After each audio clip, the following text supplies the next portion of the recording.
Morning guys, we're back at it again with another video. There's something that's really important that you definitely want to take into account when you're thinking about either buying property or kind of deciding how things are going to be laid out on your property, and that is road access. How are semi trucks, how are concrete trucks, pump trucks, even possibly cranes as well. We'll need a crane for doing the trusses on the house as well. How are those vehicles going to be able to get up to the house, get up to the job site, and do so in a way that they can easily get up there and also get out? We got our worker bee here. What's that? We're gonna start right down here. So the mouth of our driveway is definitely wide enough, but like what I mentioned on the last videos that we did is that the driveway is currently going through the center of the house. So we have to reroute another way for semis and for us to be able to get up to the house, job site, garage, etc. And we have to make it such that a semi truck can easily get up there, can get turned around, and then can leave as well. Our first major delivery for the house build is going to be a semi full of ICF block. So I'm going to do an entire video going over the house plans. We'll have a complete 3D model of it, so you'll definitely see that. So just be a little patient and you'll see that coming up very soon. But we got to make it such that we can get a semi up there, get it turned around, and then come out. I already know with basically the space around the garage and the gabion wall that a semi can get up there and it can get turned around up there, but we do have to contour a new driveway up. So the semis can make the turn up into our driveway no problem, but the current driveway is going up that way there, but we want to cut a new driveway coming around here and going up towards where the garage is. So that means we're going to start trimming and cleaning up all these trees so that it's things are going to look a lot nicer. It'll give us a little bit more space since things are going to be trimmed back. This one tree here, this one mesquite, I will have to take out, but the trees behind it there, we're just going to trim up, and we're going to get everything trimmed up, and then I'll come back with the backhoe probably later this week and start digging out a lot of the stuff that's going to be in the way here. So after having the issues with the gas chainsaw last week, I got an electric one here, and we're going to test this out, see how it performs compared to the gas one there, and I will talk about that more specifically in the next video that we post. Kind of hard to breathe. Cool. All right, we got everything out, so we're going to start with these trees right at the front here. These should be very quick to clean up, but we're just going to work our way up to the garage. This is going to take at least a week or two to get everything kind of cleaned up, get everything beautiful looking, and do it up.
Alright guys, I had a few questions on my first video there. People are curious about why we're trimming these trees and why we're doing it right now.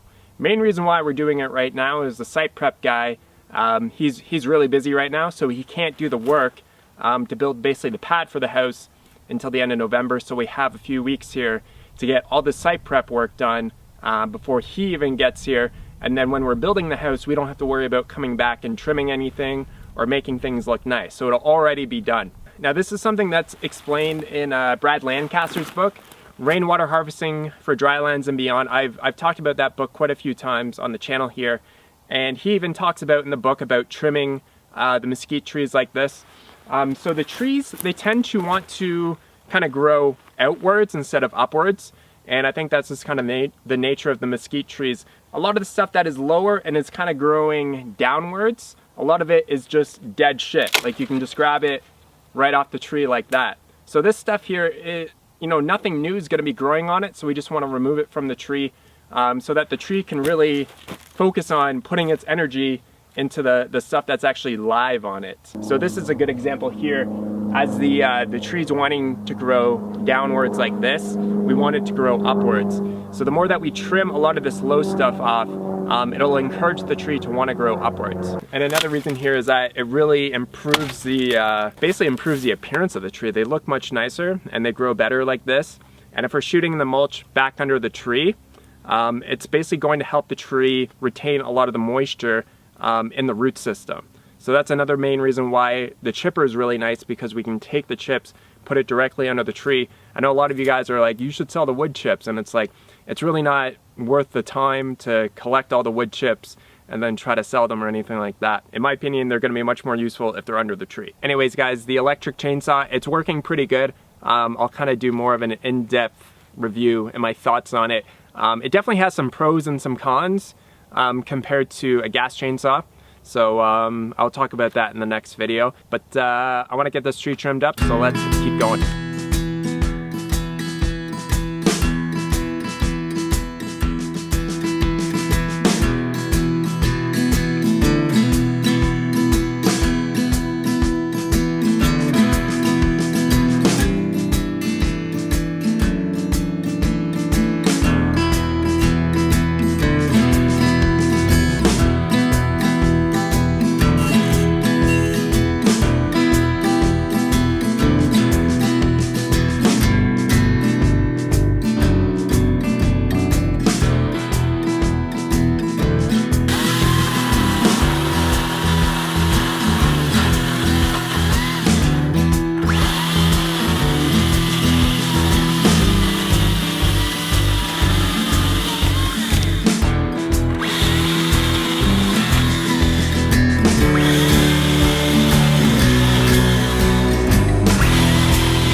Oh damn.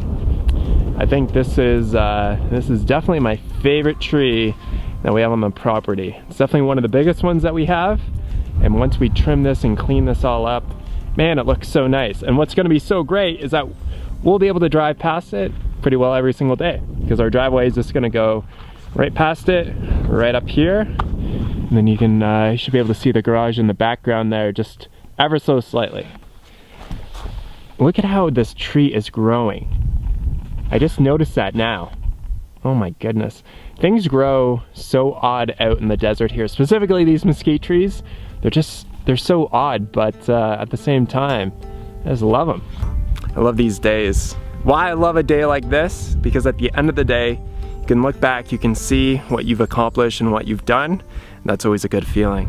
Because every time that we drive past these trees, we'll be like, man, it looks so much nicer when they're all trimmed up and cleaned up and they look really good.